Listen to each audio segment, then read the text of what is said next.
Season 7 is the final season of the highly overrated Star Wars The Clone Wars. We all know about how the show was cancelled by Disney, and then they brought it back just to wrap things up years later. But Disney just did the bare minimum. Extend the show to one final season, make one arc to set up a crappy spin-off show based on characters created by Dave Filoni and George Lucas, who really needed some more pre-planning and revisions to them. The second arc is considered to be the worst in the entire series by even people who like the show, and the third and final arc is the one arc everybody cared about for a while, but aged like piss when you stop to think about what actually happened and how.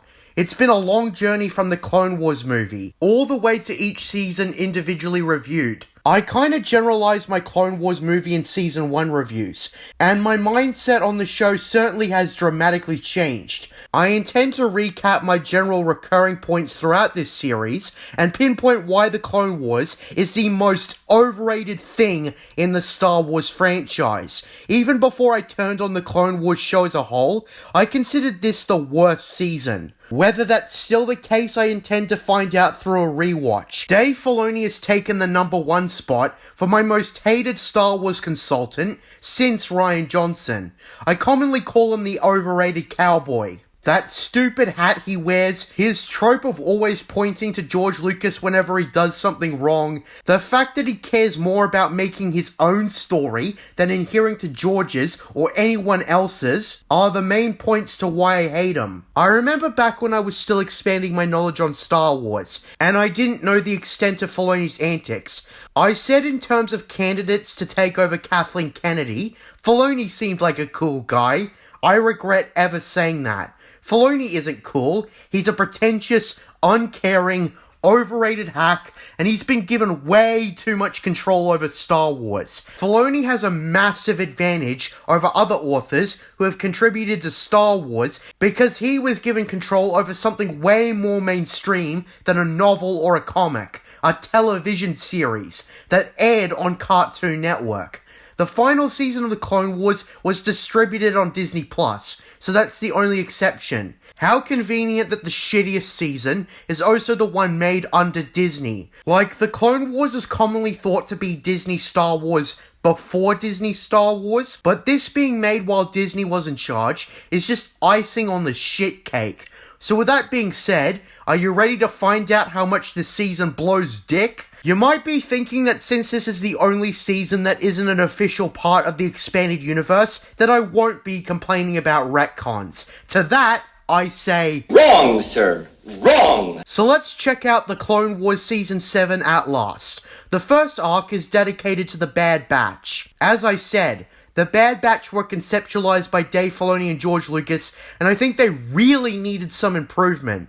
But we'll get to that. So episode 1 of this season is called The Bad Batch, which further emphasizes the incoming presence of those cop-outs. Alright, so the setup for this arc, via the narrator, explains how we're in another battle with no context. If there's anything the Clone Wars doesn't change, it's poorly mapping out the war. The show just drops us into a scenario, and it's impossible to tell who is winning. Anyways, the attack is led by Anakin Skywalker and Mace Windu. We see that for continuity, Anakin's got his new hairstyle. Now, this might sound incredibly nitpicky, but how convenient that Anakin changed his haircut in the final season. They literally only did this to line up with Revenge of the Sith, but face it guys, you have misrepresented the films so many times. I wouldn't be surprised if you changed the movies itself. Oh boy, we'll get to that. Probably the first yet only praise this season will get for me in a while is the improved animation. I wouldn't have minded if the quality was the same from season 6, but the fact that the animators and whoever rendered all this did their damnedest to aim for peak quality is amazing. It's no modern Pixar movie, but it's the best I can imagine this show being, given its art style. My criticism is given this is the shortest season, this seems like the bare minimum to wrap up the show. Season 6's end still felt like there was a lot left to go over. Plenty of battles and important stuff to happen. This is probably because the amount of unfinished episodes outnumbered the released Season 7 episodes, but it shows in Season 7 feeling rushed in this regard. This is a general criticism, so I'm going to say that it feels like we get some Anakin and the Clones time, then Ahsoka, then combines the three in the final arc with Ahsoka as the main character. As much as I don't like this show, it doesn't feel like enough. With that being said though, let's see what this episode has in store for us. On the planet of Anaxis, which is where the battle takes place, our first scene is dialogue with Mace Windu and Anakin Skywalker in the general vicinity, which is extremely iffy since they did not get along in the movies. Commander Cody and Captain Rex come in, and it's established that the Republic is losing the battle, which is laughable to me, given they won every single battle in the show. So to try and convince me they might lose this battle is utterly ridiculous. Apparently the enemy is adapting to the clone army's tactics and can effectively counter them. Apparently losses on Anaxis are high, which I don't recall ever seeing. I just realized that we're dropped into the battle. It would be nice to see the whole battle, but I guess that's just too hard to write. It reminds me of how with Ahsoka, for example, she didn't get any on-screen character development. They just switched her personality a bit in between seasons to give you the illusion of good character development. This is absolutely lazy, but since this is a season with the shortest amount of episodes, what the hell do you expect? So, Rex proposes bringing in a squad behind enemy lines and attacking a cyber center to disobey relay orders, blah blah blah blah, and Anakin and Mace Windu approve. We see a scene of Rex in the barracks reflecting on the war, given it's nearly over. I wouldn't be able to tell who was winning unless I was told, given the show's simplistic writing when it comes to battles and events. So Cody walks in and discusses how Rex seems troubled, and he talks about the tactics the Separatists are using are based on the battle plans he and Echo, remember him, drew up when he was still around, and he flaunts the possibility that Echo survived. I hate this scene, because it actively just teases the return of Echo, presumed to have died on the Citadel, actively announcing ahead of time that Echo survived. I've commonly said that this show has the worst plot twists and reveals, because you can always see them coming from a mile away, and this show just never surprises you. It's pathetically predictable. This is not how you build up to something like this. The way this is presented, it's so easy to guess that this isn't False Hope. Now, I know this is based on an unfinished Clone Wars episode, which also would have introduced the Bad Batch. I've not seen those unfinished episodes, but I have heard a synopsis of what happened in them, and I was far from impressed. Echo was a mediocre character. To me, he was the same as Fives, as they both became ARC troopers. I could not tell the two apart if my life depended on it. Also, I find it weird that there were zero hints towards Echo being alive prior to this point, especially since Admiral Trench, the puppeteer I presume, was in Season 6. Well anyways, when Rex, Cody, and two others named Kix and Jesse, who I couldn't give two fucks about, get out of the barracks, they finally talk about the squad that's going to assist them on the mission. The squad in question flies recklessly into a landing pad, causing chaos. So that's the first thing in a long line that contributed to me hating the group that is called the Bad Batch. First impressions mean a lot. And the first on-screen appearance they ever have is them recklessly landing a shuttle. Cody explains that they're defective clones with desirable mutations. Basically what this means is that we get the most cliche, stereotypical, and tropish assholes in the history of fiction. Just by looking at them, you automatically assign a certain stereotype to them. So yeah, there being 4 of them, they are the most unlikable clones in the whole series. I found other clones to be mediocre, but these clones I actively despised. So yeah, we've got the Rambo clone, the Brainiac clone, the Dumb Brute clone, but last but certainly least, there's the one I like to call the fucking sniper! Yeah, you guys knew I was gonna do that joke. It's my favorite recurring gags alongside Bobby Fett and Saw Gerrera in The Partisans. This episode moving forward had little of value, aside from being season 0 for the Bad Batch spin-off show. Like, think about it. They only introduced the Bad Batch here, where they have nothing important story-wise, aside from a group of narcissistic, arrogant assholes who show off constantly. Then they immediately announce a Bad Batch spin-off show. I'd like to imagine what Dave Filoni would have done if the Bad Batch were received as poorly as those twin sisters we'll get into in a bit. The way they did this was so lazy and poorly written. Like seriously, only one arc in the season is actually important, and that's the final arc. Believe me, I was extremely tempted to just skip to the end for the sake of it. The 2 arcs preceding the last one are just filler. The first was just a spin-off that nobody fucking cared about when it was first announced. The second happened to be one of, if not the worst arc in the entire show, and that's saying something given the low bar this show has all the time. This is what I mean when the Clone Wars Season 7 was the bare minimum Disney did to wrap up this show. And there are still plot lines that are incomplete, given they only made 12 episodes, less than Season 6. The most blatant example is what happened to Asajj Ventress. Ventress took up a decent chunk of the show as an antagonist, so what the fuck happened to her? Who knows? I doubt Dark Disciple is even a valid answer, given Filoni's tendency to retcon stuff, even if they're based on his own outlines. Plenty of stuff fails to come full circle by the end. Well anyways, the more the Bad Batch are on screen, the more I come to hate them. One of the many things they get wrong in this introduction is telling rather than showing. To give you a rundown of how they introduce the Bad Batch, they banter about their names and abilities, and they tell us that, for example, Tech is the brains of the team. And then they give us the most stereotypical display of intelligence. A character like Peter Parker was always more interesting because that wasn't all there was to his character. Tech just comes across as some emotionless scientist. Wrecker, as another example, is touted out as the big and tough one. There is zero subtlety. It's easy to explain why these characters don't work, but for some reason, they have their defenders, and I couldn't tell you why. Their douchey behavior in this episode is always passed off by fans of the Bad Batch as just phase 1, and that their flat-out unlikable nature was to show their transition when they transfer into clones without a purpose, blah blah blah blah blah. When Omega is thrown into the mixer, it becomes a lot worse. But for now, I hate the Bad Batch as they appear in this episode. Arrogant, narcissistic, disrespectful characters that give characters intended to be hated like Micah Bell a run for his money. Every time they open their mouths, I wish I could just slap them in the face and tell them to shut up as they agonizingly just open their annoying mouths, and I got sick of them.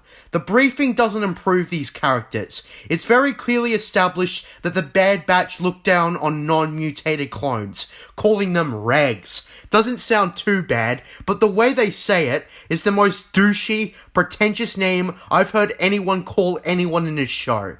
Further adding to how much I hate these idiots. We also get the classic "we're on the same sideline" from Cody.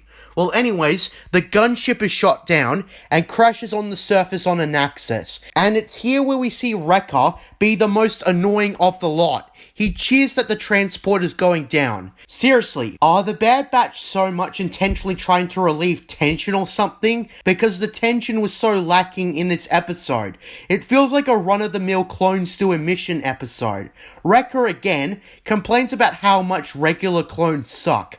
Cody is trapped underneath the gunship, so Wrecker moves in and lifts the gunship over to save Cody. This is perhaps the first even remotely likable thing the Sad Batch do in this entire episode. Shame that we're almost a third through the episode, and putting up with them was insufferable. Seriously, who the hell approved a spin-off show with these characters? They were thrown in just to tease a spin-off show, and they do the bare minimum with making us like them. I also want to point out how Wrecker says boom, and then a split second later the gunship explodes. Seriously? So anyways, a small legion of droids marches in to attack, and the Bad Batch literally runs towards them and goes ape shit on them. I suppose this part is just to show the overconfident, show-off nature of the Bad Batch. Yeah, just because they know they can do things doesn't mean their narcissism is okay. I just want to mention how Rex earlier in this episode reflects on all the brothers he's lost as the war is coming to a close. Then the feeling is ruined when the Bad Batch come in and treat war like a game. This reminds me about how one of my primary school teachers teaching us about World War I, and she made a point to mention how in the real world, soldiers who came back from war wouldn't come back talking about how cool the explosions and the guns were. They come back talking about their horrific experience, talking about lost friends, the terrible conditions in the trenches, and having to shoot at their fellow man, that sort of stuff. Now obviously the clones are conditioned to take a lot, but I always found it annoying how casual they treat war in whatever situation. I don't know, it seems off. Now, toning down the violence is fine, but I'm starting to wonder why the Clone Wars is regarded by its fans as a deep, non-kiddie show, or whatever when you have crap like the Sad Batch. It boggles the mind. So anyways, the team heads out to the location of the Cyber Center, presumably, after the battle. They set up a camp at night, and it's here where I come to hate the Sad Batch even more. That being that they pick a fight with the clones that aren't them. The only remotely likable one is Hunter, for trying to defuse the fight. I somewhat suspect that the Sad Batch are knockoffs of Delta Squad. Key difference here is that Delta Squad weren't a bunch of narcissists who thought that they were hot shit just because. They had common tropes about them, but they weren't stereotypes. They had actual character and chemistry with each other. Last of all, they did not talk down to their allies. Republic Commando was mostly focused on the team, with the only real supporting character being the advisor that gave orders. Plus the loss of Sev at the end was infinitely more compelling than what the Sad Batch did with Crosshair, but that's a discussion for another time. In this same sequence, it's established that Hunter has heightened senses. I think it's kinda convenient that the desirable mutations all happen to be something different, yet useful. Maybe that's nitpicking, but I started wondering why they all end up like cliche stereotypes. So anyways, the team hikes out an outpost near the Cyber Center and ambushes the droid forces there. The action sequence to take the outpost is meh. There's no tension here. But then again, this is supposed to be a casual sequence, so I don't blame them. Brainclone says once he checks out the outpost's terminal that the Cyber Center has minimal guards. When I heard that, I fucking knew that would just be so it can be easier for the clones to get in. Well, fortunately, they make up for that by saying that there's a legion of droids coming into the area. And so we see another meh action sequence of the clones fighting the droids. And here, this feels exactly like a video game. There's one long shot of the Sad Batch barging in and taking out the droids. It resembles a co-op video game.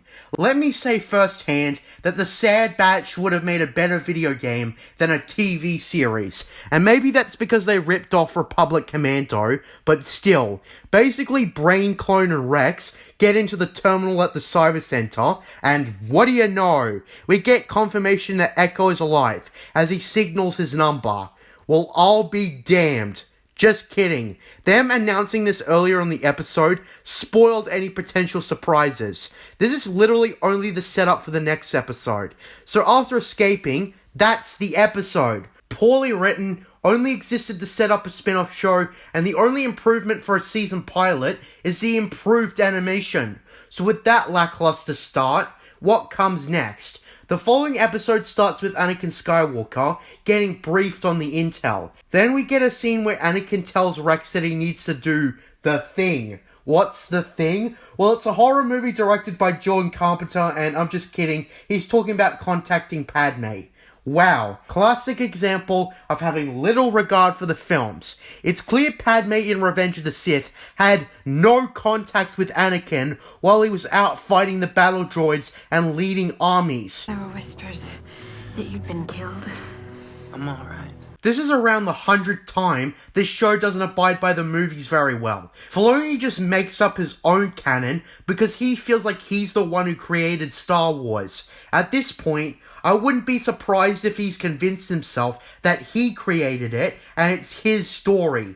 Also, Padme is visibly pregnant and Anakin doesn't notice, further dampening continuity. They so badly wanted Padme and Anakin to have their moment. They wanted emotion first and continuity second. Too bad the conversation Anakin and Padme have is passably okay, and not worth sacrificing continuity.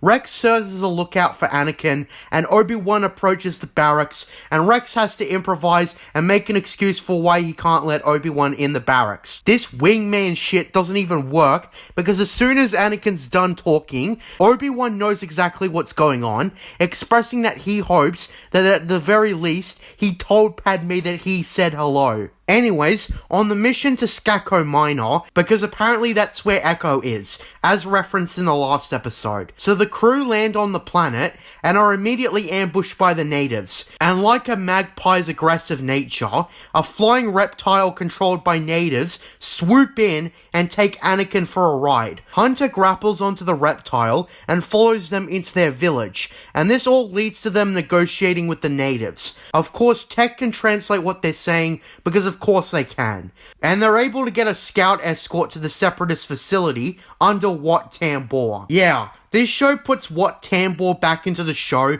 after who knows how long. All I have to say about this opening sequence is that it's fine. Certainly nothing special. The Sad Batch also managed to be less annoying than in episode 1. Oh, at least until our debate about whether Echo's alive, given his signal is fading. Crosshair provokes Rex, calling his friend just another reg, and deservedly gets the shit beaten out of him. The Sad Batch were asking for this fight. I'm wondering if the conflict is supposed to be the Sad Batch and the other clones working together, but it's done in the most lazy way, by having them actively pick fights. A difference in strategy or thinking would have made a better dynamic, but this shit is just forced.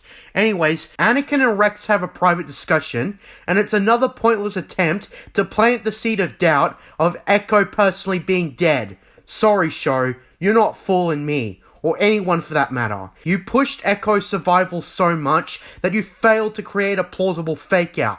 So they go to under the facility, and they aren't detected for some reason. I know it's a sandstorm or whatever, but I think it's problematic that the Separatists don't have sensors or heat scanners or anything.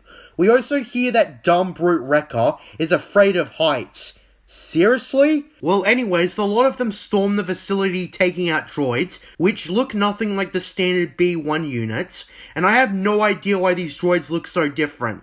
But whatever. They trace the signal after a lot of searching, which, let me just say, this all feels like a video game. To be honest, a lot of stuff with the Sad Batch in it feels like a video game.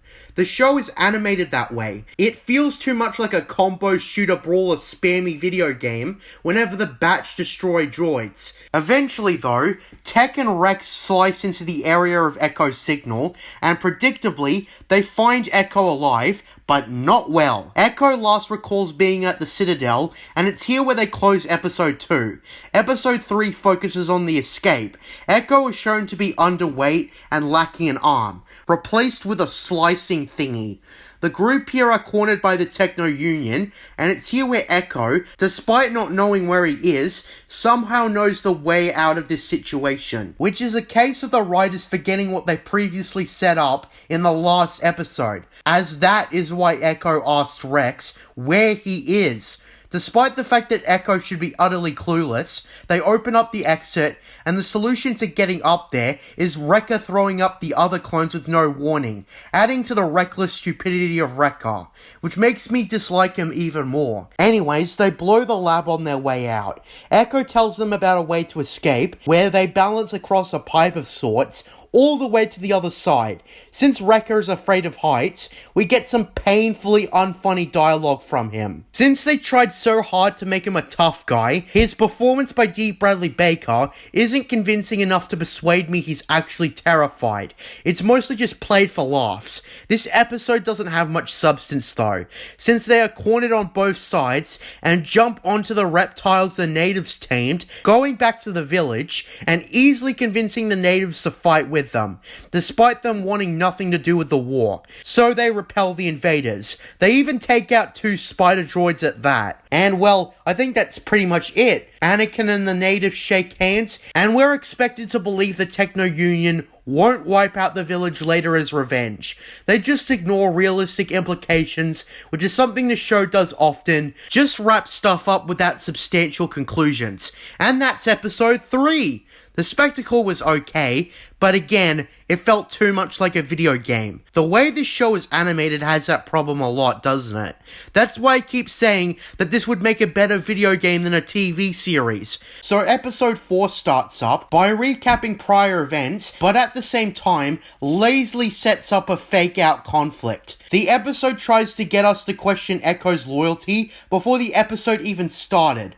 Like seriously, the narrator says this, and for that, it's pretty lazy. This is something the episode is pulling out of its arse. Because I suppose with Echo now back in Republic hands, the Republic is pretty much guaranteed to win and turn the battle in their favor. I already knew the Republic was going to win because they always win in this damn show. Especially now since this is at the war's end. Also, this is probably nitpicking, but why did the Separatists equip Echo with a slicer arm if he was intended to be closed in a stasis pod? Especially since later in the episode, he can pretty much slice into everything. It was only his mind they needed, correct? So why the arm? That seems really gimmicky. Almost like, I wonder where they are taking Echo. Anyways, they board the Sad Batch's ship, and Echo tries to trick the Separatist fleet that it's an allied ship trying to dock. What infuriates me is that the droid can clearly see it's not an allied ship, but as soon as Echo changes the ship's signal, it thinks it's an allied ship. The droid doesn't even question it.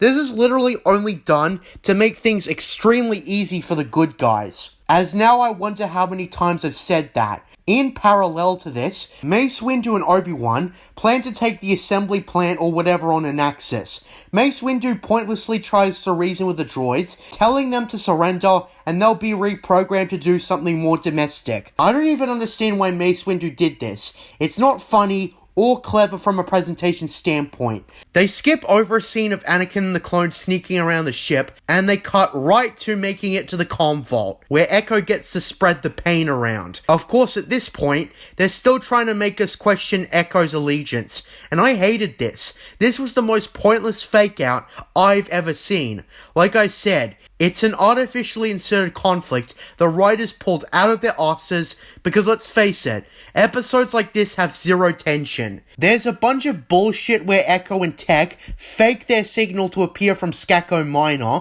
when Trench decides to contact the Techno Union for a strategy. I love how we don't even see the Techno Union respond to Trench. They decided not to inform Trench that they lost Echo because profits and avoiding looking bad at all costs. But this is just negligence. This episode just became really annoying to watch. Echo continues to be ambiguous with his allegiance on purpose, instead of immediately assuring everyone that he's Republic, through and through. Well anyways, Echo shuts down all the droids on Anaxis, before Mace Windu and Obi-Wan have to fight the next legion of them. So Trench goes for a backup plan. He tries to activate a bomb at the assembly plant.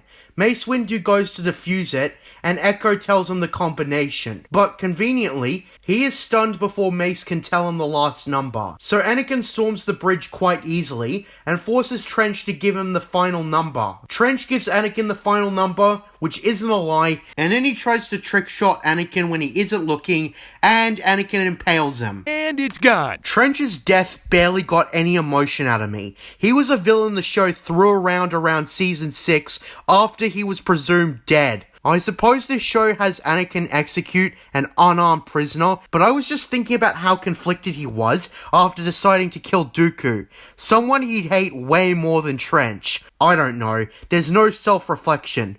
Trench just dies and that's the end. He's never brought up in any relevant sense. Nothing would change if you replaced Trench with some other separatist commander. When the crew get around to escaping the ship, they push the suspension of disbelief too far, with Crosshair quick-shotting the droids with utmost precision. This is kind of the reason I hate the Sad Batch show. Even if they lost Crosshair, these guys are just great at what they do, and they've got no problems. Wrecker gets the button to blow up the Separatist fleet, and the Republic wins again. As if there was any suspense, which there wasn't. It's another episode of the Republic winning Fire the Show's formula. So after distrust from the Sad Batch, they offer Echo a place on their team, and Echo laughably decides to join them, despite the amount of disrespect he faced from all of them. This was literally only done so that the Bad Batch show wouldn't flop, because now Echo is joining the team, and he's the only character fans actually care about. Not Rambo, not Dumb Brute, not Clone, and certainly not the fucking sniper! Before the Bad Batch came out, it sparked a little bit of hope in me, which dropped quickly as I saw that Echo was just there for group activities, but that's a discussion for another time. So hopefully, I've explained why the Sad Batch arc was utter crap, underwhelming, undercooked characters that only existed to have their own spin-off. You know, they should have just followed the formula the Clone Wars had of having several characters during the Republic Imperial transition period, instead of focusing it all on the Sad Batch. For the record, that seems to be something Rebels should have done too, but that's a discussion for another time. So the Sad Batch arc sucked, but you know what? It's fucking Oscar-worthy compared to the following arc. Let me say firsthand that after watching the first episode of the Martez Sisters arc, that I just knew I was in for a drag. Seriously, people say that the arc with the droids and that small frog dude was bad. Ironically for me, that was a passable arc, which is saying something given the low bar the show has. This arc, as a matter of fact, is one of the worst arcs in the entire show. Let's start with the premise. This is the aftermath of Ahsoka getting kicked out of the Jedi Order. The episode starts with a whole load of shenanigans, with Ahsoka's speeder busting up, and her crash landing into the repair shop of one of the most insufferable characters in this show. Apparently, I looked into it, and the character in question was based on a character from the unfinished episodes of Star Wars The Clone Wars before the show was cancelled. It was an Asian dude that was supposed to serve the same story purpose as the dreaded Trace Martez. One thing I have to say is that when you're given one final foray into the show, but you've only got 12 episodes, you chose a story arc no one would give a shit about. You could have chosen from a variety of arcs from scrapped ideas, but you chose this. This is utterly ridiculous. Looking at credits, this is one of the arcs Dave Filoni himself personally wrote. Very talented if I do say so myself. Anyways, the entire episode is Ahsoka and shenanigans with the Martez sisters. Let's talk about it. After Ahsoka crashes, she meets Trace, who is very on and off about charging her for help. This episode is filled with a whole load of nothing. For a couple of minutes, it's just Ahsoka and Trace talking about random bullshit. Something I questioned is how the Martez sisters don't recognize Ahsoka. For someone who was accused of bombing the Jedi Temple before being acquitted, and being put on trial in front of the whole Republic at that, I'm asking why Ahsoka isn't all over the news. Like, seriously, you have no idea who Ahsoka is when she introduces herself? The Jedi Temple bombing was a big deal, but aside from the opening of that episode, in which the narrator talks about it, it's never mentioned. Maybe that's why events are so poorly mapped out. Never does one event lead to another like a domino cause and effect, so nobody knows who Ahsoka is. Great. A dude and his two goons barge in to collect a debt that Trace's sister Rafa owns them. There's this dumb sequence where Trace gets the shit beaten out of her, and Ahsoka steps in, acting like an absolute kung fu master.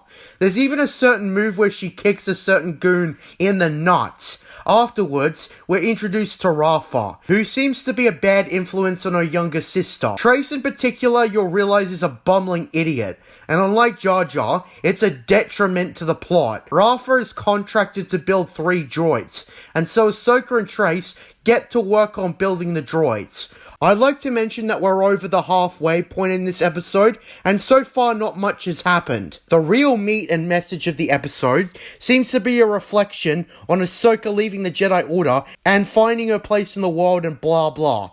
But in the first episode, there doesn't seem to be really any commentary on it, and ultimately proves uninteresting. Well, anyways, one of the droids go rogue and rampages across the lower levels of Coruscant, Pretty much the only compliment I'll give this episode is that the droid is well animated actually.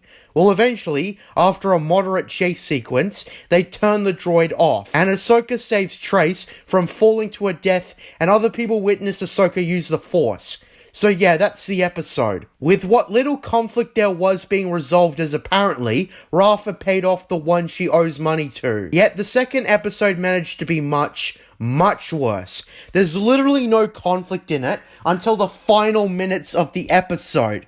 Plus, this episode is full of stuff we've already seen. So basically the opening of this episode has Rafa says that she hired a pilot who bailed out. So now she has to look for her sister for help, since she built a ship from scratch. Even though she has no experience with starships. It's kind of like when Rey rebuilds the Millennium Falcon, even though she have no idea how to. And if she did, why stay on Jakku? Why not go look for your parents from out from the stars? Well, anyways, they take off, and Trace makes her first mistake by flying towards a Republic ship, even though Ahsoka tells her to steer clear from that, and she doesn't listen. We even get a cameo from Anakin, who senses his apprentice on that ship and orders Yularen not to arrest those on the ship. Aside from that, this episode is a slow drag that goes on and on and on. Again, the middle arc of Season 7 could have been anything, but they chose this. Disappointing as always when it comes to this show. So as it turns out, Rafa's high job is to quote-unquote pick up medicine. And the episode is very on the nose with the fact that Rafa is just leading all three of them into trouble. At this point, the Martez sisters make up reckless and stupid. One gets them into a problem, another makes a problem worse through poor decisions. If you know the episode, you know we're building up to that moment. So yeah, a royal family on Kessel or whatever contracts the three to carry unrefined spice from Kessel to where the Pikes live. We've got some more slavery undertones, which I've established Season 4 didn't really do justice to.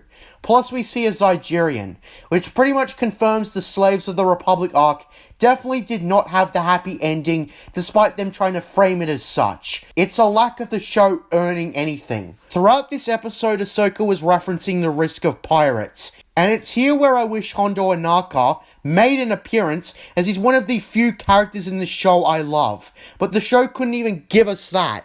An opportunity wasted. Especially since this episode is so dull. I was just sick of it. Seriously, writing this part of the script was so hard.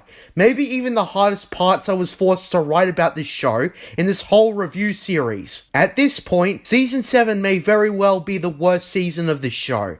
And it's only got one chance to redeem itself. Well, back to the episode. When Ahsoka learns they're delivering to the Pikes, she and Rafa have an argument. And Trace, because she's an idiot, and hearing that the Pikes will probably take her ship, decides to eject the cargo out mid-hyperspace. You have got to be fucking shitting me, show. Trace, because she's an indecisive bitch, just doomed all three of them. All three characters at this point I just hated with a burning passion.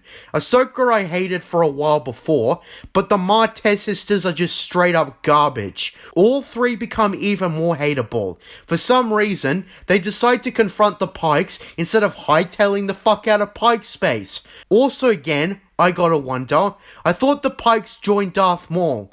Maul won't show up until the final arc, but it confused me on why Maul's criminal syndicate wasn't mentioned. Well, I knew where this was going. Ahsoka tries to mind trick the Pike into letting them leave with the money, but of course they're figured out and imprisoned. So yeah, for the following episode that could have been skipped entirely, but since they want to waste our fucking time, they instead have them be captured due to all three characters being incompetent. Seriously, as dumb as Trace is, I don't know who's even more stupid this time around. Well, anyways, we see the trio naturally go to prison. There's actually some action and some spectacle, and unlike the first two episodes, it actually doesn't take forever to get started, if the previous episodes even got started at all. Trace escapes on her own from the torture chamber, which given how stupid she was prior, I'm surprised she managed to trick the guards. Ahsoka uses the Force on the locks to escape, which makes me go, wait, why didn't you do that earlier? So yeah, the trio meet up, and baffingly, despite the Martez sisters Not being established as being trained with blasters, they decently take on Pikes, as well as Han Solo takes on stormtroopers. This is so lazy, with power level inconsistencies. But hey, we've got a worse one coming eventually. I should also mention how the Martez sisters have a sob story in which they say the Jedi wronged them and blah blah blah blah blah. It's clearly done to tie into the arc where Zero the Hutt was freed, since I don't care about any of that stuff, especially since that arc did characters like Quinlan Vos dirty. It reminds me of The Last of Us Part 2 actually. I haven't played that game, but from what I hear, the character of Abby was an afterthought inserted in the second game to be the daughter of the nameless Dr. Joel killed in the first game, so that we could have the plot that Neil Druckmann wanted. Now obviously you can introduce stuff that wasn't alluded to in a previous story when making a sequel, but you can't make it a forced part of your sequel. The Last of Us Part 2 tried too hard to make a deep philosophical statement to one-up the first game that other games have done better. You know, since people consider The Last of Us Part 2 parallel to The Last Jedi in gaming, I'm considering doing a review on those games. I've got a PS5, so I know I can. Let me know if you'd like me to talk about The Last of Us on the Forgotten Games channel, or maybe the HBO show. I haven't done any reviews on that in a while. Anyways, the trio run all over the place, fighting Pikes, and when they're almost home free, Trace still has an obsession with getting her ship back that they get captured at the end. Spectacular stunt, my friends, but all for naught. They end up exactly where they started, and the episode ends there. This might have been their only opportunity to escape, and the Pikes would definitely ensure that they won't escape again. I hope. I'd also like to mention that they had some setup for the final arc by having Bo-Katan of all characters see Ahsoka. Oh great, now she's gonna play a role in the show again. Let me guess, she's going to slap Ahsoka's butt cheeks again. Fuck off, show. You are beyond trying to convince me that Bo-Katan doesn't deserve to end up anywhere but prison. Let's just get on with it. At least we have one more episode with the Martez sisters before we get into the really juicy stuff. So after being captured like a bunch of buffoons, Ahsoka bargains for the sisters to leave and get the spice while she stays behind, where she'll be executed if they fail to turn up the spice. So the Pikes literally let the Martez sisters go on their ship and leave, which I think is really stupid. I'm pretty sure if they can come up with one plan to escape that maybe almost worked, they can come up with another. Ahsoka, because she has the Force, and goes onto a weapons storage room and grabs some thermal detonators, intending to blow everything the Pikes have, or at least part of what they have. And it's here where Ahsoka learns about Maul, as she spies on him talking with the Pikes. Oh, so there's Maul finally. I was wondering where you were during Season 6 and the previous episodes when the Pikes appeared. Now I'm really confused. Kenobi, along with Anakin, visited the Pikes last season. Why didn't Maul call for them to be captured? By Season 6, I assume the Pikes broke off with Maul's criminal empire or something. Because there's no way... forget it. This show has sloppy continuity, not just with external material like the expanded universe, but also with itself. You also want to know what the Martez sisters do? They go back for Ahsoka, but first, they intend to steal spice from the Pikes, with the intent of bringing it back to the Pikes for them to let Ahsoka go. This is a plan so stupid that thankfully it doesn't work, but in the meantime, they harass a bunch of cargo workers. The poor dudes are forced to load the Martez sisters' ship, and when the manager comes by, a Trandoshan, with the intent of beating the shit out of the sisters, and they unintentionally made the workers who are just doing their jobs more likable than the Martez sisters. Man, I hate this show a lot, don't I? Ahsoka also looks at a communication log and finds out Maul is on Mandalore, before being captured by the Pikes, who find out she's a Jedi. Despite the display of kung fu mastery, she essentially stops the flow and gets stunned and knocked out. By the way, Ahsoka gets knocked out so many times in the show, it's not even funny. The Martez sisters return, but the Pikes just decide to execute all three of them. But then the devices blow up, conveniently giving the trio an opportunity to escape, and the trio easily escapes at that. This is a scene where the sisters find out Ahsoka is a Jedi, but the revelation for the sisters doesn't go anywhere. They just make up once they do escape. And then Bo-Katan shows up, requesting help from Ahsoka. Ahsoka decides to help her after encouragement from the sisters and so on and so forth. That's the Martez Sisters arc. There was pretty much nothing about this arc I liked. At least stuff that I was supposed to like. The characters were the worst part. Fuck the Martez Sisters to hell and back. They were a detriment to the story, and they should have had massive rewrites. Even then, this arc was a massive waste of space that no one liked. Even the most hardcore defenders of the show don't like this arc. Maybe some will have excuses for its existence, but other than that, nobody cares about this arc. Some say you should just watch the Siege of Mandalore, and I agree. But will the Siege of Mandalore be that much better? In my rewatch, I was nervous, because back when I liked this show, the final arc was amazing. But then immediately after, people say the season is overrated, and the cracks start to form immediately.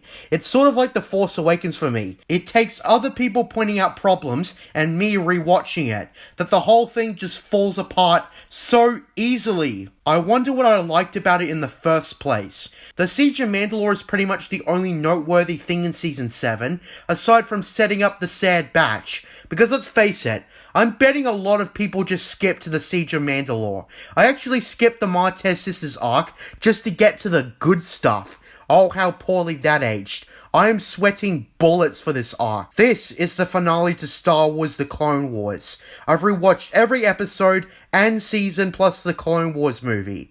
Now without further ado, prepare yourself for the Siege of Mandalore. The episode starts with Anakin and Obi-Wan in the midst of Outer Rim sieges. Originally it's just Obi-Wan and his legion fighting the droid army on what looks like the Golden Gate Bridge. Seriously, that's what it looks like, until the cocky Anakin shows up, intending to turn the tide of the battle, with a passing line that he and Captain Rex already finished their battle elsewhere. So Anakin comes up with a plan to defeat the Separatists. You want to know what that plan is?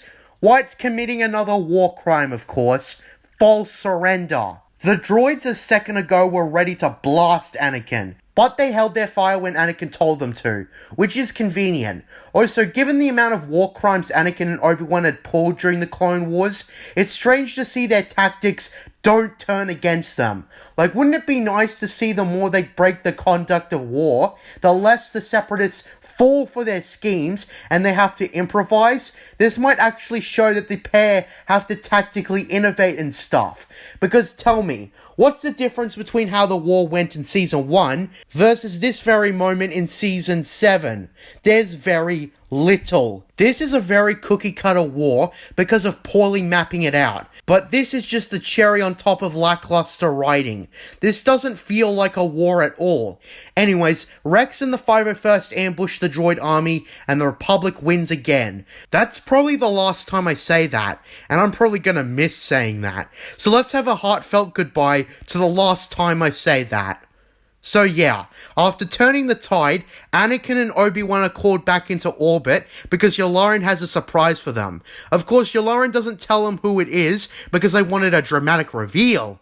But let's be real, who else could it be but Ahsoka? When I saw her again, I just fucking cringed. To be honest, what was the point of the start?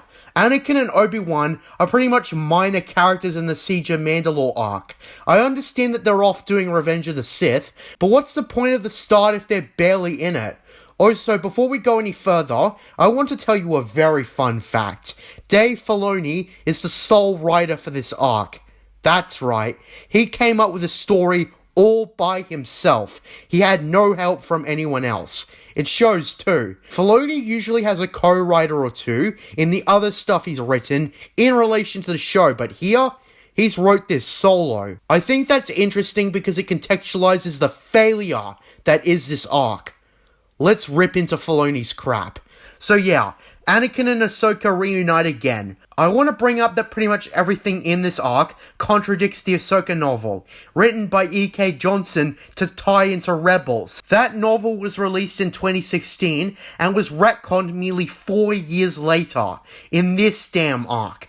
Just like a bunch of things, this novel was based on Filoni's own outlines, reading Wikipedia to get a grasp for the retcons, and there's quite a bit of them. I just looked into how little regard Filoni has for other creators' work. If it wasn't made by him, it isn't canon. Not even the films, because Ahsoka gotta have some relevance to them, and her vocal cameo in Rise of Skywalker isn't enough. People have debated what the unofficial canon hierarchy is, given Disney haven't kept their promise of all content being equal with each other. At this point, I'll tell you what the canon hierarchy is, especially in the mind of Dave Filoni. At the top, we've got Filoni canon, which is everything Filoni made plus his warped perspective of the films. Not even the films in their pure state, rather just how Filoni sees the films.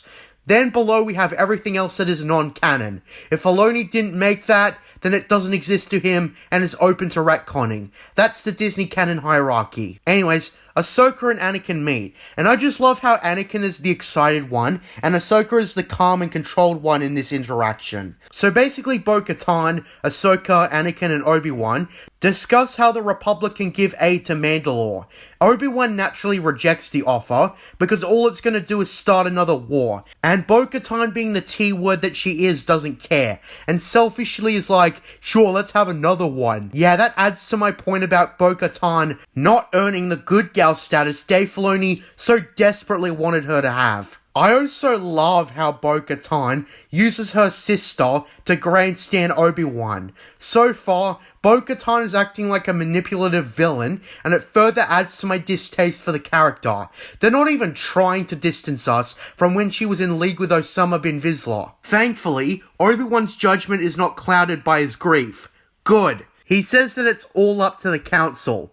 Then Bo-Katan turns to Ahsoka and says, I told you this was a waste of time. What a fucking bitch. As if she wasn't hateable enough. There's a brief exchange between Anakin and Ahsoka, where Anakin has a surprise for her, something he prepared for her in advance. There's a small exchange where the clones salute Ahsoka, and Anakin tells her that it's out of respect, despite her being a civilian now. Then we see the weirdest scene in this episode, where a detachment of the 501st Legion apparently painted their armor after Ahsoka. Like seriously, Rex and the troopers' helmets have the same color scheme as Ahsoka, that being orange and blue and white and stuff. The first time I saw this, I was like, what the hell? It's just a gripe, but who paints their helmets after the skin color and anatomy of their soon-to-be commander? I almost imagine this was a Filoni decision. Just have clone troopers who fetish over Ahsoka as much as he does, because we have the status quo to fulfill. Alarms blare off in the ship, and Obi-Wan comes in, informing Anakin that Coruscant is under attack, pretty much kicking off the plot of Revenge of the Sith. We all know Anakin and Obi-Wan are going out to kick ass and have their tragic journey loved by many. As Obi-Wan prepares to go to Coruscant, Ahsoka interrupts and attempts to grandstand Obi-Wan for abandoning Bo-Katan and the Mandalorians. Obi-Wan objects that it's the Republic capital under attack, and that people on Coruscant need them. But Ahsoka, because she's an inconsiderate little bitch, rudely tells Obi-Wan that he's playing politics. This isn't about the people on Coruscant, this is about the Chancellor. Yeah, as so many people pointed out, this scene frames Ahsoka as the correct one for calling out Obi-Wan, and that Obi-Wan in turn is just mansplaining. But Obi-Wan is actually correct. Going to Coruscant instead of Mandalore is the right call. The people of Mandalore are not under any immediate danger, and Coruscant is full of countless people, over 2 trillion in fact. Plus, something weird about Ahsoka's remarks here is that she doesn't care about the Martez sisters, who are very likely on Coruscant during this attack. Ahsoka is incredibly selfish to just brush off the attack as, oh, you're just saving the Chancellor. Also, something I want to point out, it's only now that we know Ahsoka's personal distaste towards the Chancellor, which will immediately be contradicted in a later scene. Obi-Wan points out that she's not being fair, and Ahsoka responds that she ain't trying to be. Yeah, so the scene of Ahsoka grandstanding Obi-Wan fails. Ahsoka always has to be right even when she's dead wrong. So immediately after, Anakin proposes promoting Rex to commander and getting him in a division of the 501st to accompany Ahsoka. Oh great. You know, before Star Wars Rebels, I always assumed Rex was one of those unnamed clones storming the Jedi Temple with Anakin. That headcanon of mine made the most sense. Then of course I saw the inhibited chips bullshit, and realized where Filoni was going with this. Rex is pretty much a commander in anything but name. Seriously, what did Captain Rex do that identified him as a captain during the show? Absolutely nothing! Why didn't they call him Commander Rex? Did Filoni just think Captain Rex sounded cooler? I don't know. It's something that always confused me about the show. I also want to point out that they haven't even figured out the logistics of what is essentially a Republic takeover. In one scene, they're talking about how it could start a war, but now they skip over the plot thread and Ahsoka gets the troopers she needs. So yeah, they just ignore all that. The show is always fails to earn anything. So the last present Anakin has for Ahsoka is her old lightsabers, now with the color blue. Wikipedia points out how the Ahsoka novel describes their final exchange as completely different, with Anakin warning Ahsoka about Maul's merciless and crafty nature. Here, we get no such thing. All Anakin says is a good luck, and so that's where Ahsoka and Rex go with Bo-Katan to do their raid on Mandalore. To be honest, where this arc peaks is in the music and spectacle. Seriously, both of these are excellent actually, and prevent the finale of the show from being unwatchable. Maybe that's why I liked it the first time. They're actually a good distraction from the piss poor writing. So I guess the presentation too was pretty good. It's just that when you stop to think about it, does it make zero sense. Sometimes bad writing flies over my head because the presentation is good. J.J. Abrams is very good at disguising his poor writing on the first watch. But eventually, the poor writing was going to come out on further observations. Well, anyways, on the way to Mandalore, they are contacted by Prime Minister Almec. Almec, of course, points out how Bo-Katan is invading the planet and violating a treaty. Bo-Katan, of course, says that she doesn't care, and hence the invasion commences. Something about this scene gives the vibe that Almec is in the right somehow. Also, the way they talk to each other, wouldn't Bo-Katan already know that Almec is a puppet of Maul, given he accompanied Maul in that confrontation with Osama bin Vizsla? I also hate the line where Ahsoka tells Bo-Katan that she's nothing like her sister. It's the way she says it that takes me out of the story. So as they aim to fly straight to the capital of Sundari, Ahsoka does the most overpowered moves I've ever seen, and kicks everyone's ass. Seriously, the way she just breezes through the Mandalorians, slicing and dicing is ridiculous. Let me remind you that Ahsoka is 17 years old. Well, aside from that, the spectacle is pretty cool. It's still baffling that Ahsoka can take on a dozen plus Mandalorians by herself before reinforcements show up. After securing their position, Bo-Katan intends to face the Prime Minister, while Ahsoka intends to find more. There's a trace to him in the Undercity apparently, and so Ahsoka and the troopers go across the tunnels. Meanwhile, Bo-Katan overwhelms and captures the Prime Minister, who, despite his age, actually puts up a decent fight. Almec, when questioned, tells Bo-Katan that Maul intended for them to come, but they brought the wrong Jedi. Yeah, so Maul was banking on Kenobi showing up. Despite a clone trooper being able to contact Ahsoka from the Undercity, apparently Ahsoka's comms are jammed now that she's in the Undercity.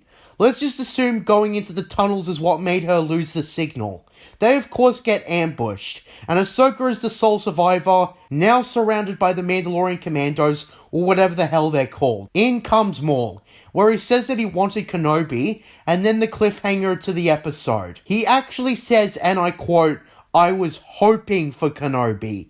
So it seemed like his plan backfired. Looking at how this plan was set up, it seems like it would be a 1 in a million chance that Kenobi would actually show up, given the amount of Jedi there are. The episode doesn't really make it clear what Maul's specific plan actually was, other than drawing Kenobi out. Well, anyways, in the next episode, Ahsoka and Maul have a sort of standoff. Ahsoka secretly sends a signal to Captain Rex, which is a contradiction because earlier Bo-Katan couldn't connect with Ahsoka through the comms. Also, this is an extremely easy way out of this confrontation. Ahsoka being trapped and alone was the cliffhanger to the first part of this final arc. But now it turns out she can call for help. Ahsoka's plot armor is through the roof. Also, Maul contradicts his earlier line about hoping for Kenobi by saying that he was certain that Kenobi would have come. I love how unintimidated Ahsoka is at that. She's cornered and surrounded and staring death in the face, and she remains calm and stoic. We also get extremely iffy writing when Maul seems to know a lot more about the Sith grand plan than he should. He also spills the name Darth Sidious to Ahsoka, and oh, this is why Maul spent his time monologuing. It's so Rex and the other troopers could show up and save the day. Seriously, this is worse as when Savage was a foil for Maul to express his evil plans to. At least he was Maul's brother and ally. Ahsoka is not. Maul should have just killed her, but since we gotta delay the plot for this epic confrontation that they save for later, he spills a bunch of beans he shouldn't even be carrying. Maul was an assassin who was supposed to obey the Emperor's bidding, nothing more. I'm surprised that he knows anything about the grand plan. Sidious probably would have just sent him on missions and expect Maul to follow blindly. Well, now Maul is on the run. They search for Maul in the tunnels for less than a minute, and Ahsoka just gives up the search on a whim. I'd like to see Ahsoka in a corn maze going for the give up gate. Anyways, Ahsoka returns to the main hall or whatever in the city. Apparently the clones have effectively eliminated major threats on the planet, but Maul still must be captured. Ahsoka mentions Darth Sidious, and Obi-Wan literally shares the whole story behind that name with everyone in the room, not just Ahsoka, so Bo-Katan and Rex listen in too. Then Kenobi, despite revealing Jedi affairs to a neutral party, decides to speak with Ahsoka alone when she asks for what Anakin is doing. Ahsoka shouldn't be allowed to know any of this since she's now a civilian, but Obi-Wan gives her the information anyways. Like seriously, Filoni. Pretty much the only point of Ahsoka leaving the Jedi was so that you could make her even cooler without any of the drawbacks. Ahsoka's just that perfect Mary Sue, isn't she? So Obi-Wan tells Ahsoka about Anakin's secret mission to spy on the Chancellor. Despite Ahsoka not liking the Chancellor in the first part, she objects. Also, I noticed that Ahsoka has practically no response to Anakin killing Count Dooku. That is just brushed aside because fuck it. I also hate how Ahsoka's being forced into the plot of Revenge of the Sith. That movie was fine without her, and I'm despising that she's just this character who narrowly avoids being seen or mentioned in the films. It's clear in that movie that not once was Anakin and Obi-Wan or anyone thinking about her, because she didn't exist. Seriously, this almost feels like Ahsoka's some sort of Black Ops agent who can't be alluded to once. Like, apparently she tells Obi-Wan to tell Anakin something, which I'm guessing leads to the scene from Revenge of the Sith, where Anakin and Obi-Wan say their goodbyes, before Obi-Wan leaves to face General Grievous. Anyways, Ahsoka is called back to the tunnels, and apparently ARC Trooper Jesse has been captured by Maul. We see meanwhile that Maul is mind-probing Jesse because he wants to know who Ahsoka Tano is. Wait, so you don't know who Ahsoka Tano is? Then why did you recognize her earlier? Could this plot get any more confusing? Well, anyways, Ahsoka and Bo-Katan go to question the Prime Minister. Apparently, and for a reason I can't come up with, Maul told Armak a lot more than he should have. Armak reveals that it wasn't just Obi-Wan he wanted, but also another. Before he can talk, Maul's commando leader, Gar Saxon, snipes Armak, and in his final moments, he gives the name Skywalker to Ahsoka before succumbing to his wounds. And it's gone. Gar Saxon escapes during a brief chase sequence. We cut to Saxon returning from his mission, and we see Dryden Voss make a cameo through a hologram, as Maul tells the syndicates to go into hiding. This was pretty much done to tie into Solo, and probably Rebels too. Maul does an inspirational speech for the Mandalorians to keep fighting or whatever, and we cut to the people of Mandalore being escorted into a civilian shelter. Bo-Katan, Ahsoka, and Rex return to the throne room to see Maul there. Bo-Katan in particular tries to blast Maul, but he deflects the attacks and has her in a grip. But instead of crushing her and being done with her, he spares her. I presume this is a case of poorly written plot armor, so she can be around for Rebels and the Mandalorian. He also sets free Jesse, and I was super confused on why Maul would do all this. But apparently, Once the explosions conveniently happen and Bo-Katan leaves the room, having Ahsoka be in there alone with Maul, and Ahsoka doesn't call in any backup because how else would there be tension? Maul and Ahsoka have that discussion. Yeah, this is the discussion where Maul admits he knows far more than he should. He confirms he knows about Anakin being his old master's new apprentice, in which he shouldn't know in the slightest, because he was a disposable assassin. Also, apparently, Maul had clear as day visions of it, and wanted to prevent it by luring Kenobi along with Anakin so he could kill both of them. Maul also mentions Sidious grooming Anakin. Speaking of that, it's a shame we didn't see any of that in this show. You're gonna need to watch the films for that. So much for the Clone Wars saving or redeeming the prequels.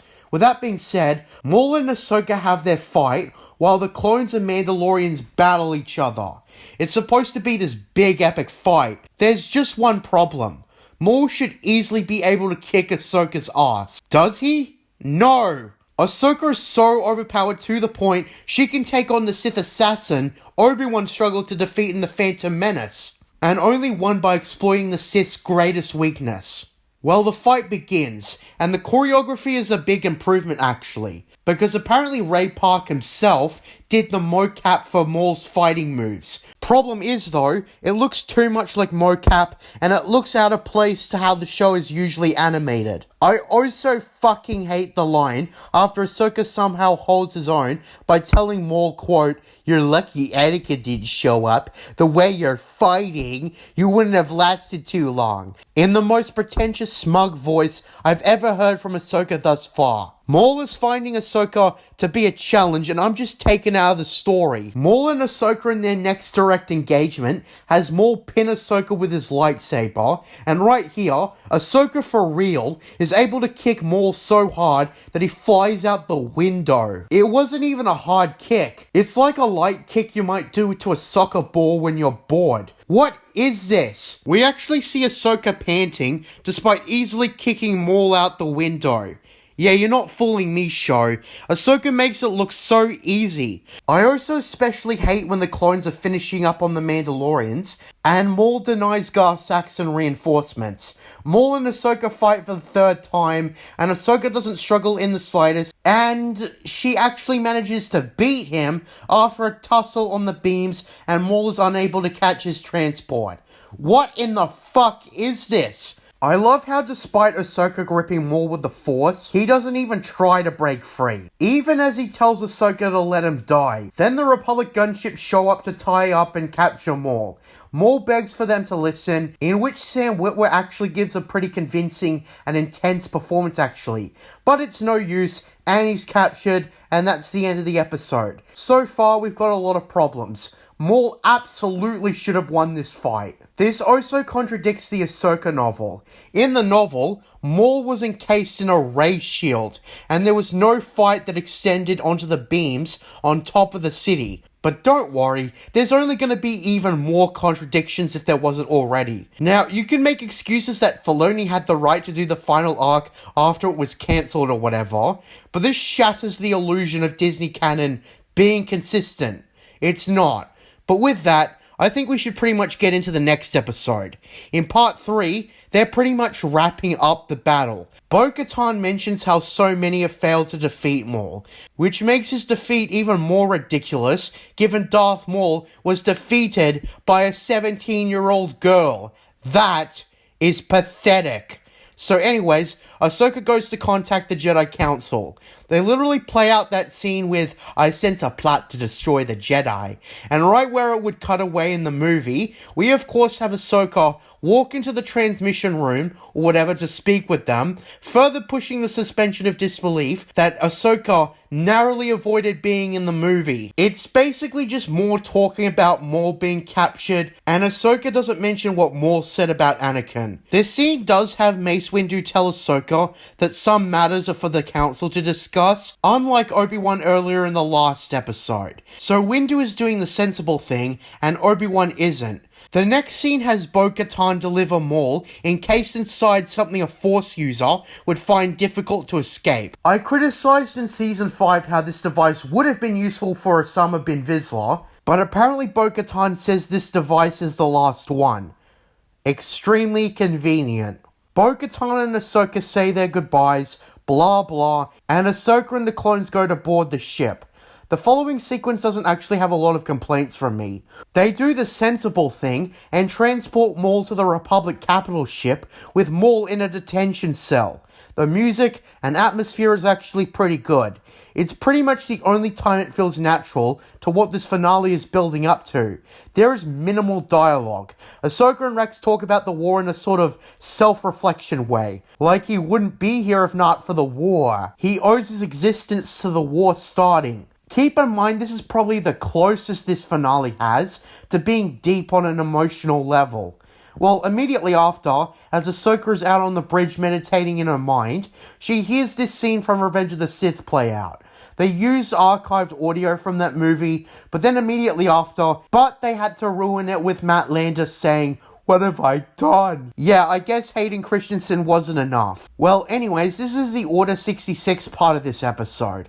The show creates new rules. By having Captain Rex resist the inhibited ship somehow, he tells Ahsoka that she needs to find out about Fives before shooting her. Two of the nameless clone goons blasted Ahsoka, and Ahsoka deflects their shots and kills them. Keep this in mind for later. So, Ahsoka, despite being wholly unprepared and outnumbered, somehow escapes through creating an entrance through the ceiling. I've already spoken about the big problems with the inhibited ships and how many plot holes they create, so I'm not repeating myself.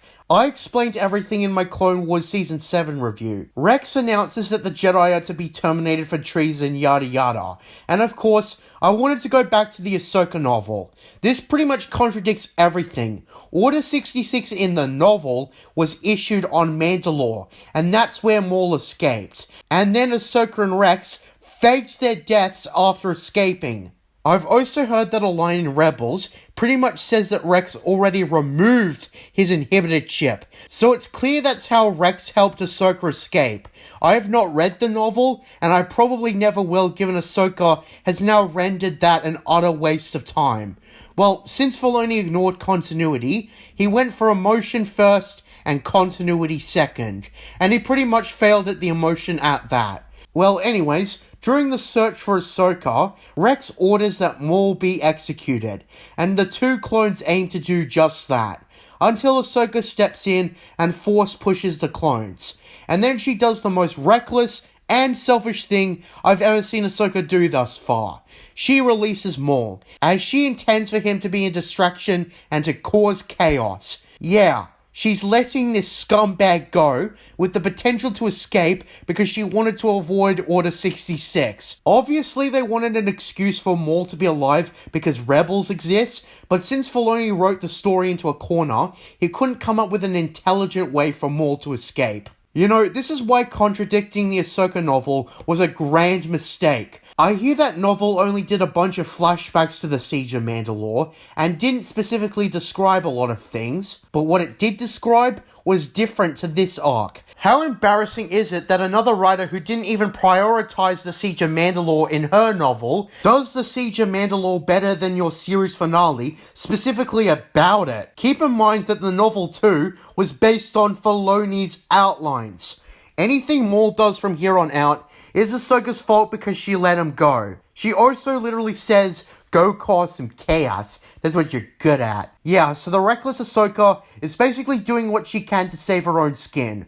Well, since she let Maul go, Maul proceeds to go on a rampage, killing a ridiculous amount of clones. He even severs an arm of one of them on a closing door. Ahsoka takes her opportunity to find out about Fives, and then she finds out about the inhibited chips. So she goes over and knocks out Rex, intending to remove his chip. Yeah, again, Filoni is going to completely miss the point of Order 66.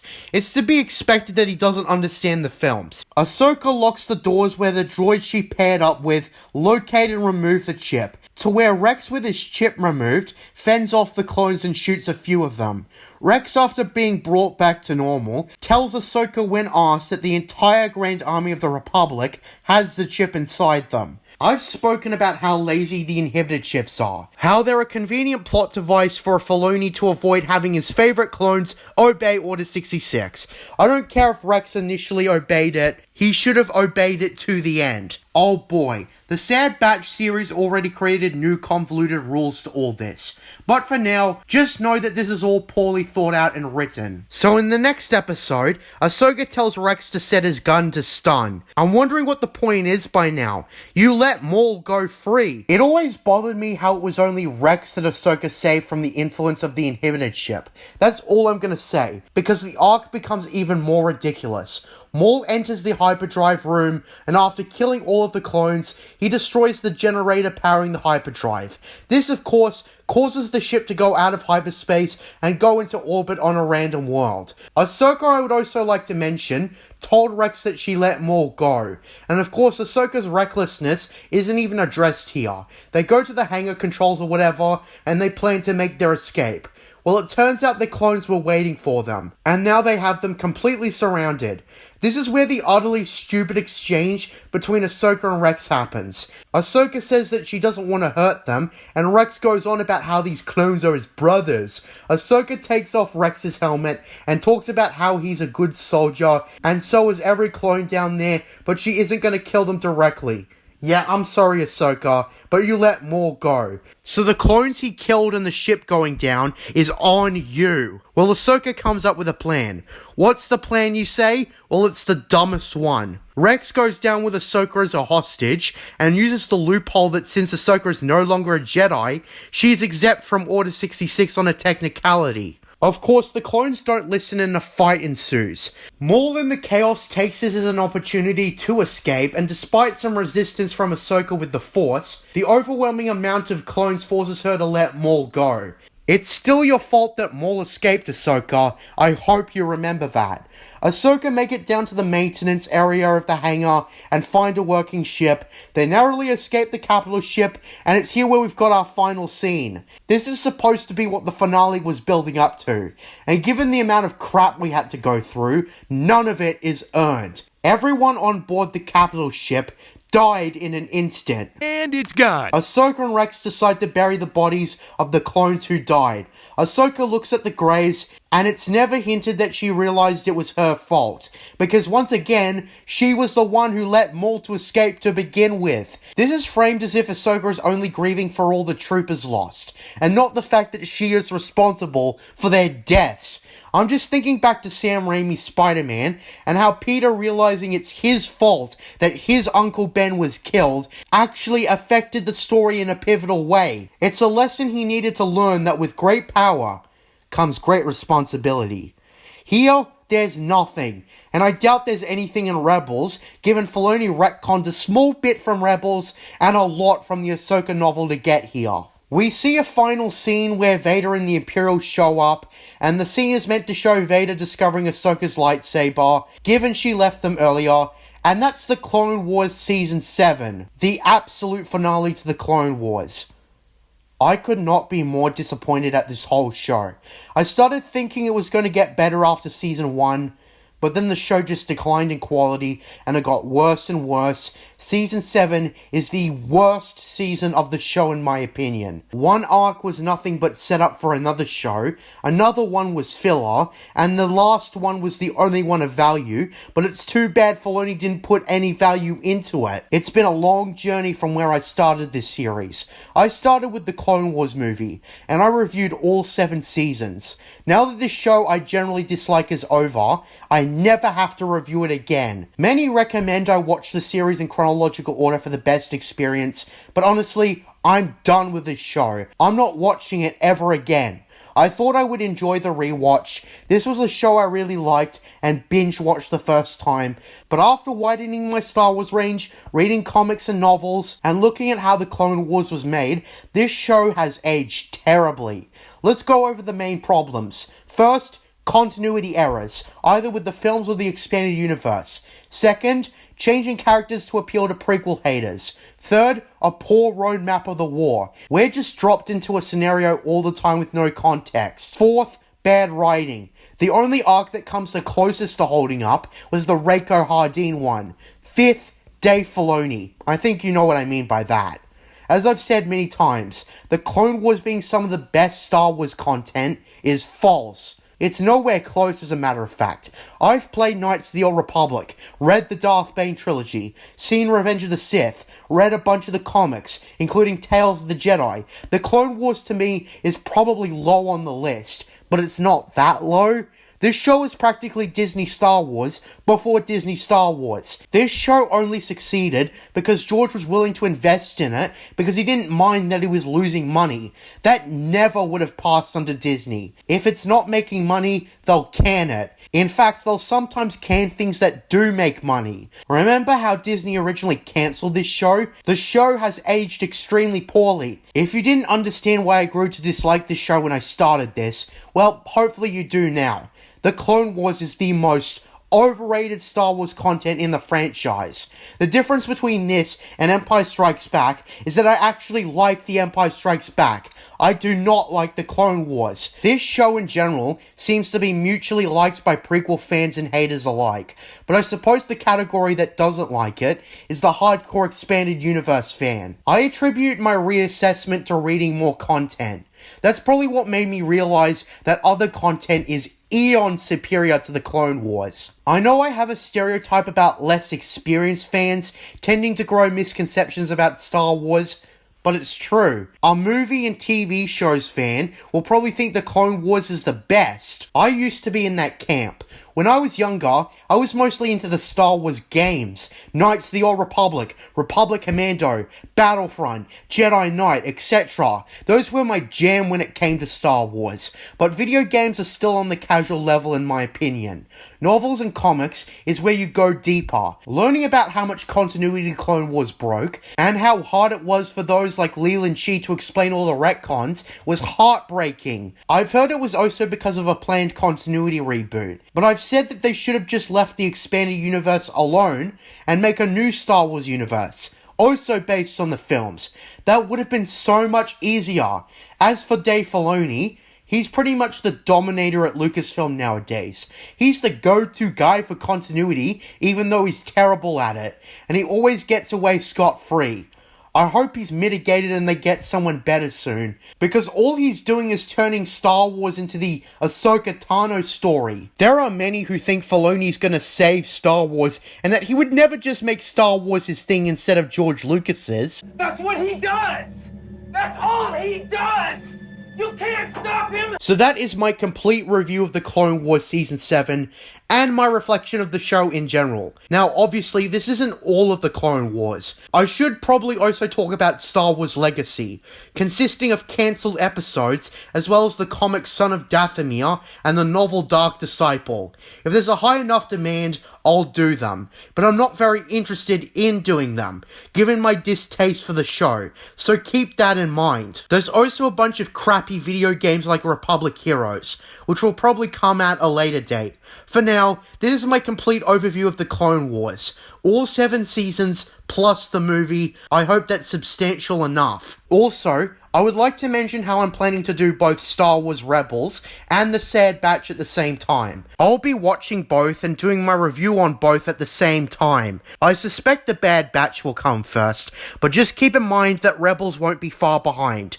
There's been a lot of demand for me to do Rebels, and all I can say now is that I'm open, but please remain patient. Watching and reviewing episodes in detail takes a while. I'm probably going to work on Crimson Empire or Darth Bane immediately after this though. That's my complete review of the Clone Wars Season 7, and the conclusion to the entirety of this show. I'm JJ Plagiarisms, and until next time, what are stories but mystery boxes? Under the mountain.